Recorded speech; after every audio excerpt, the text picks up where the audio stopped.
কোষীয় জীববিজ্ঞানের দারুণ এই জগতে স্বাগতম। আজকের এই এক্সপ্লেইনারে আমরা এমন একটা আণবিক্ষণিক যন্ত্র নিয়ে কথা বলবো যা জীবনের অস্তিত্ব টিকিয়ে রাখার জন্য একেবারে অপরিহার্য। চলুন শুরু করা যাক। একটু কল্পনা করা যাক, অত্যন্ত ব্যস্ত একটা ম্যানুফ্যাকচারিং শহরের কথা। একটা বড় কারখানায় আসলে কি হয়, সেখানে সাধারণ কিছু কাঁচামাল আর কাগজের ব্লুপ্রিন্ট বা নকশা ব্যবহার করে অত্যন্ত জটিল সব পণ্য তৈরি করা হয়।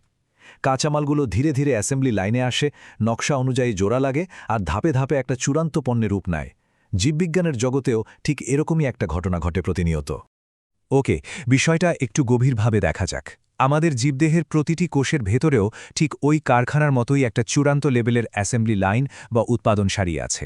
আর জীববিজ্ঞানের ভাষায় এই আশ্চর্য যন্ত্রটারই নাম হল রাইবোজোম।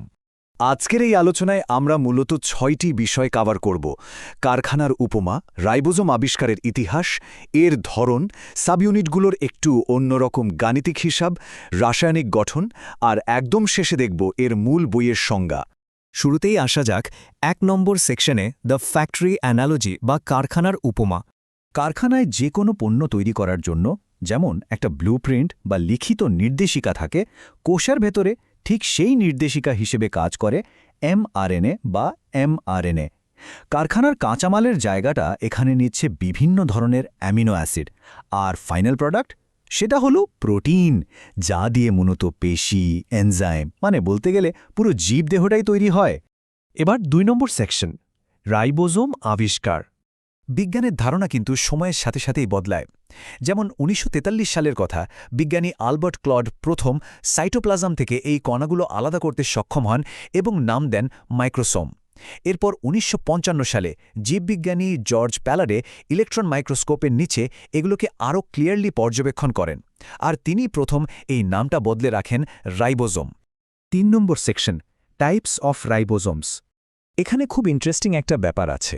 বিবর্তনের ধারায় ভিন্ন ভিন্ন কোষে কিন্তু ভিন্ন ধরনের রাইবোজোম দেখা যায়। প্রকৃতিতে এর মূলত দুটো মডেল আছে। একটা হলো 70S মডেল, যেটা থাকে একটু আদি প্রকৃতির বা প্রোক্যারিওটিক কোষে, আর অন্যটা হলো 80S মডেল, যেটা দেখা যায় উন্নত প্রকৃত কোষে অর্থাৎ ইউক্যারিওটিক কোষে। চলুন ৪ নম্বর সেকশনে যাই, উপ এককগুলো বা সাব ইউনিটগুলো বোঝা। এই অংশটা প্রথম দর্শনে একটু কনফিউজিং মনে হতে পারে। এই যে 70s বা 80s বলছি, এখানে এসটা আসলে কি? এস মানে হলো সোয়েডবর্গ ইউনিট বা সেডিমেন্টেশন সহগ। সহজ কথায় এটা কিন্তু সাধারণ কোনো ওজনের মাপ নয়। সেন্ট্রিফিউজ নামের একটা দ্রুত ঘূর্ণায়মান যন্ত্রে ঘুরানোর পর একটা কণা কত দ্রুত নিচে তলানি হিসেবে জমে, এটা তারই একটা পরিমাপ। আর এই অধক্ষেপণের হারটা কণার আকার আর আকৃতির উপর ব্যাপকভাবে নির্ভর করে, শুধু ভৌত ওজনের ওপর নয়। যেহেতু এটা সাধারণ ওজনের হিসাব নয়, তাই এখানকার ম্যাথ কিন্তু নর্মাল পাটিগণিতের মতো মিলবে না। যেমন 70S রাইবোজোম তৈরি হয় 50S আর 30S নামের দুটো সাব ইউনিট মিলে। 50 আর 30-এ মিলে তো 80 হওয়ার কথা, তাই না? কিন্তু না, যখন এরা একসাথে জোড়া লাগে তখন এদের অধক্ষেপণের হার দাঁড়ায় 70S। একইভাবে 80S রাইবোজোম গঠিত হয় 60S আর 40S দিয়ে। আণুবীক্ষণিক জগতের এক অদ্ভুত গাণিতিক নিয়ম। ৫ নম্বর সেকশন, রাসায়নিক গঠন ও কাঠামো। এখন প্রশ্ন হল, রাইবোজোম নিজে কি দিয়ে তৈরি? এটা মূলত দুটো রাসায়নিক উপাদান দিয়ে তৈরি। এর মোটামুটি অর্ধেকটা হলো রাইবোজোমাল আরএনএ বা আরআরএনএ, আর বাকি অর্ধেকটা হলো বিভিন্ন ধরনের প্রোটিন, মানে অনুপাতটা প্রায় 1:1, 1:1। নিখুঁত একটা ব্যালেন্স, বলতে গেলে প্রায় সমপরিমাণ আরএনএ এবং প্রোটিনের এক চমৎকার মিশ্রণ।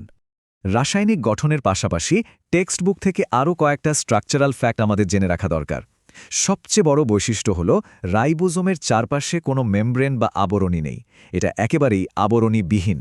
আরেকটা দারুণ ব্যাপার হল, কোষের প্রয়োজনে অনেকগুলো রাইবোজোম মিলে একটা এমআরএনএ সুতার গায়ে মুক্তার মালার মতো বসে যেতে পারে।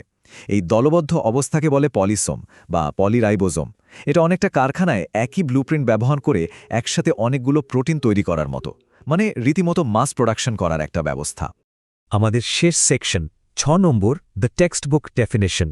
এতক্ষণ যা যা আলোচনা করা হলো, সেটাকে যদি একাডেমিক ভাষায় মানে মূল বইয়ের সংজ্ঞায় ফেলি, তাহলে বিষয়টা দাঁড়ায় ঠিক এরকম: সাইটোপ্লাজমে মুক্ত অবস্থায় বিরাজমান অথবা এন্ডোপ্লাজমিক জালিকার গায়ে অবস্থিত যে দানাদার কণায় প্রোটিন সংশ্লেষণ ঘটে, তাই রাইবোজোম। আর এই প্রোটিন তৈরির কাজটা করে বলেই কিন্তু রাইবোজোমকে কোষের প্রোটিন ফ্যাক্টরি বলা হয়। খেয়াল করলে দেখা যাবে আমাদের কারখানার উপমার সাথে এই সংজ্ঞাটা একদম পারফেক্টলি মিলে যায়। আজকের এই এক্সপ্লেনার শেষ করার আগে দারুণ একটা চিন্তার খোরাক দিয়ে যাই। আমরা দেখলাম রাইবোজোম হলো এমন একটা কারখানা যা প্রোটিন তৈরি করে। আবার রাইবোজোম নিজেও কিন্তু প্রোটিন দিয়েই তৈরি। তাহলে একটা বড় প্রশ্ন থেকেই যায়, পৃথিবীর একদম প্রথম রাইবোজোমটা কিভাবে তৈরি হয়েছিল, কে তৈরি করেছিল তাকে? এই বিষয়টি নিয়ে একটু চিন্তা করা যেতে পারে।